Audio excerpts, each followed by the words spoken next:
King Channel TV here. Greetings to all of our subscribers and supporters. In part 1 of our takeaways from the Fani Willis disqualification hearings, we show the conflict of interest and the forensic misconduct that were committed by Fani Willis and Nathan Wade. In this video, we will go into the foundation of these issues, the relationship between Nathan Wade and Terrance Bradley, and how it spiraled into deceit, betrayal, and lies to the court. But first, like and share the video, subscribe to King Channel TV, and click that notification bell. As we go forward, we will note that the state moved forcefully to keep the hearing from happening, with attempts to block the testimony of Terrance Bradley and Robin Yurdy, claiming attorney-client privilege using Rule 1.6, confidentiality of information. Good morning, Mr. Bradley. How are you? Good morning. Not happy to be here, I'm assuming? I am not. Okay. I understand. Thank you for being here. Wasn't by choice. Right. You were subpoenaed to come and testify in this case. I was. Okay. But you and I have spoken previously about relevant facts surrounding Mr. Wade and Ms. Willis's relationship. No, we have not. We have not. We've not texted about those facts? You're a third party. You were given some information. You and I shared text. Bradley states that his text with Ashley Merchant was through a third party. As third-party information is not permissible, this claim would remove him from any violation of attorney-client privilege. We've never talked about Willis and Wade having a relationship. Not directly you and I, no. We talked about my health. Okay. We talked about, as I stated before, other things, but not this, no. Okay. Did you text me about Wade and Willis taking many trips together? I object. Well, There's been an objection. One, I'm going to object as it relates to attorney-client privilege. Two, I'm going to object because I haven't seen the text message that she's attempting to impeach the witness with. And two, he's made all of his representations is that he's had zero communication as it relates to the issues that Ms. Merchant continues to ask about, and that the only information that she has from him is through a third party, which would be hearsay. Ms. Merchant. Judge, it's not hearsay. We've had these conversations. If I need to take the stand, I will. If I need to put my phone into evidence, I will. I'd also object to foundation grounds. She has not provided any foundation that he would have any knowledge of what she's requesting he answer. His answers were he had no knowledge, and now she hasn't laid the foundation in order to continue to ask the same question over and over. Ms. Merchant. Judge, on behalf of Mr. Bradley, we do object. This falls under the privileges afforded under 1.6 of the rules, and the attorney-client privilege is not something that Mr. Bradley can waive. Only Mr. Wade can waive it, regardless of any information or communications being proffered by the client.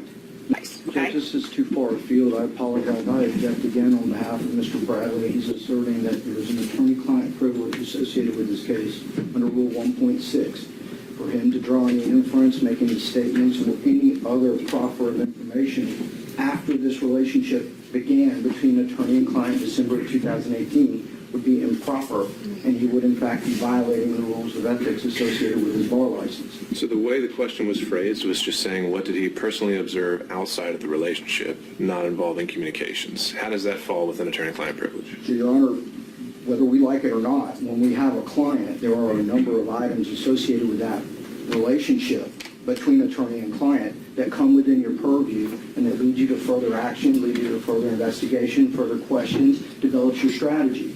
We can't talk about Mr. Wade on any level. It would be inappropriate.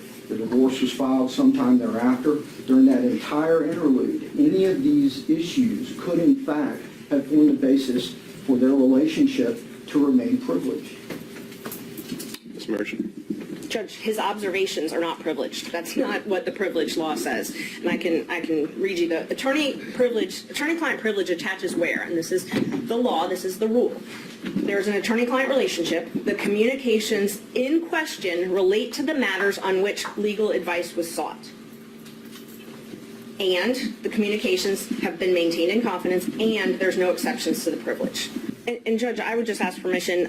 We gave the state notice under 611 that all of these witnesses do not want to be here. They are adverse witnesses. I understand. Yes. You have knowledge that their relationship began in 2019.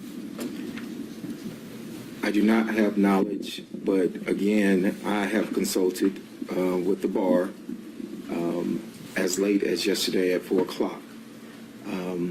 I am not here to, Your testimony is that you do not have independent knowledge. I cannot, I was advised by the bar that Rule 1.6 of confidentiality applies and that I cannot reveal anything that I saw or learned. And that if the court is asking me to do that, that an immediate certificate of review should be asked. Terrance Bradley had mostly refused to acknowledge the information he'd supposedly shared with Ashley Merchant in text messages. Objection after objection from the state and Bradley's attorney kept shutting her down. It appears as if they were a tag team claiming attorney-client privilege. But an ingenious move by Steve Sado caused all of that to change. He brought forward the technology and the text to get an answer out of Bradley. I'm going to have objections. Of course you're going to have objections. I realize that. I want to be able to show it to him, and then I'm going to frame the appropriate question, and then you're going to object. We'll see where we are. May I approach? You may, sir.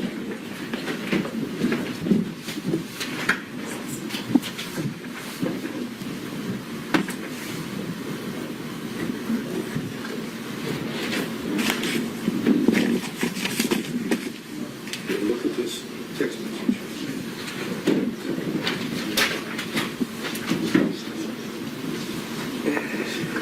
Go ahead, can I read it? Of course, of course.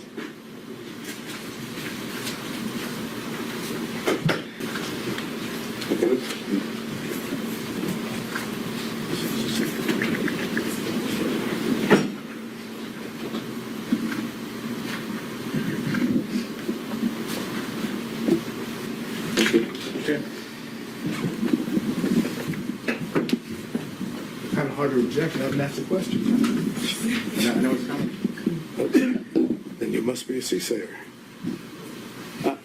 Mr. Bradley, I showed you two text messages, correct? Both of those text messages occurred on January the 5th of 2024 at approximately 11:56 a.m. Am I correct? I think, yes. Okay. And the text messages would have been between you and Ms. Merchant, correct? I didn't see it. Yes, it should be. Okay. And I've shown the same two to prosecution, so we're talking about the same two.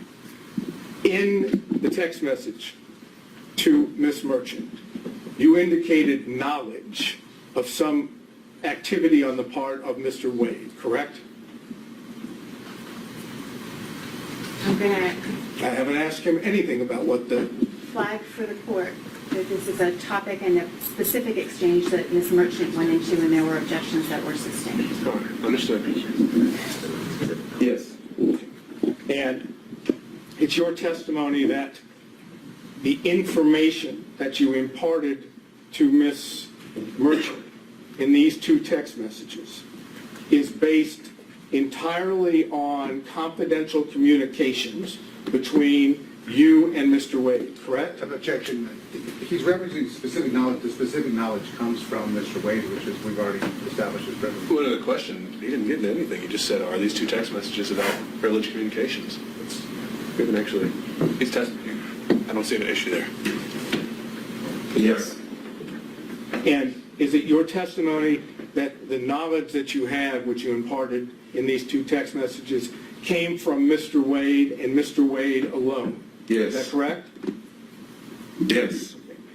Some email correspondence in which Ms. Merchant sent you the motion that she was going to file to disqualify Ms. Willis and Mr. Wade for your review. Is that correct? That's correct. Okay. And that was sent to you in an email? That was correct. And did you respond to it in an email? I don't think I responded to her in an email. I'm going to show you if I might approach. I I made reference to an email that Ms. Merchant would have sent you about the motion she was going to file. If you look at this, does this appear to be the email that you received? It's dated January the 6th, 2024 at 10:25 a.m. Yeah, I see it, the email, yes. So that's the email that you received, correct? Along with, obviously, the attachment, which is referenced. Yes. And then, did you respond to that email within the text message that I've just placed before you? Yes, I said looks good. So the answer is yes. Oh, yes, I did. Okay. Steve Sado retrieved answers from Terrance Bradley without asking the direct questions to get a direct answer. Was the attorney-client privilege penetrated with this maneuver? Or was it already broken when Bradley shared texts with Merchant? Of course, this did not set well with the state. They retaliated against Bradley, with Anna Cross questioning him in what appeared to be destructive intentions. Disagreement. You recall answering questions as though you left due to a disagreement. Yes? Yes, And that disagreement was that there was an allegation of sexual assault by an employee made against you, correct? that is incorrect. There was not an allegation that you sexually assaulted one of the employees in the firm.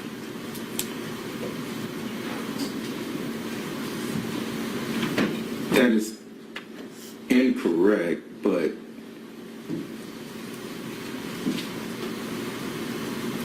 yes, yes. Yes, there was an allegation that you sexually assaulted a member of the firm, correct? Yes, there was an allegation, yes. And as a result of that allegation, you left, I did. and you were no longer business partners with Mr. Wade. That is correct. The firm remained intact, and in fact, the employee involved remained with the firm, correct? I'm not certain of that.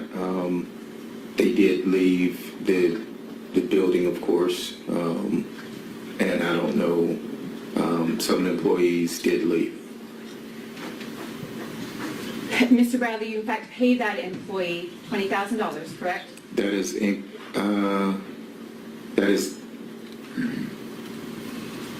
incorrect. There was money left in an escrow that belonged to me. I don't know what that amount was. Did you pay this employee any money? I didn't hand any money. It was money from my escrow account, to my knowledge. To your knowledge, where did the money in the escrow account go? To the employee. To that employee. Mr. Bradley previously testified that the reason he left the firm was totally and completely covered by privilege. When asked by the state, he went into a factual scenario that, to my mind, I don't see how it relates to privilege at all. And so now I'm left wondering if Mr. Bradley has been properly interpreting privilege this entire time. And I think the only way I can cure that is by having that in-camera conversation with him. If we can conclude this hearing with the exception of that in-camera hearing, we end for today. And if as a result of that in-camera hearing that I learned that we need to reopen the evidence, then that's what I'll do. The judge is left with a question, and that is whether Bradley has the correct understanding of privilege. The only way to clear this up, he says, is to have an in-camera conversation with Bradley. And Bradley has said he wants to meet with the judge.